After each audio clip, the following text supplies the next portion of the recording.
Hi everyone, welcome back to Learning with Lauren.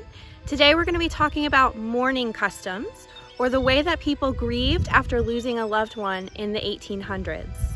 Also, don't forget to check out the Crafting with Kimberly video that goes along with this one. But first, let's check out some objects around the Vance birthplace. Many mourning traditions that developed in the 1800s came from the very public grief of Queen Victoria of England after the death of her husband in 1861.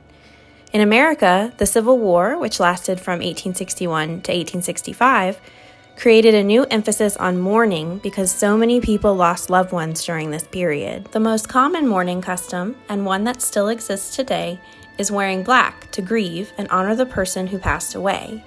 In the 1800s, women and men wore black clothing, black jewelry, and carried black accessories, like this handkerchief with a black border. Women often followed stricter rules for mourning clothing and even wore long black veils over their faces. People wore black for a set amount of time after a death, and women who lost their husbands often wore black for months or years. In addition to black clothing, people draped black fabric around their homes and covered up mirrors.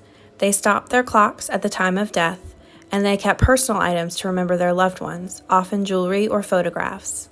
Robert Frank Vance used poetry to mourn the loss of his wife, Harriet. In 1887, he wrote The Missing Step Upon the Winding Stair, which begins, "The stricken days to me are passing on, but silence still is on the winding stair. Nor can I catch the sound of her that's gone, though heart and ear are ever listening there." Thank you for joining me for another episode of Learning with Lauren. Don't forget to check out the next video, Crafting with Kimberly, where you'll learn a little bit about hair jewelry, which is another mourning custom popular in the 1800s. Thanks so much, and I'll see you next time.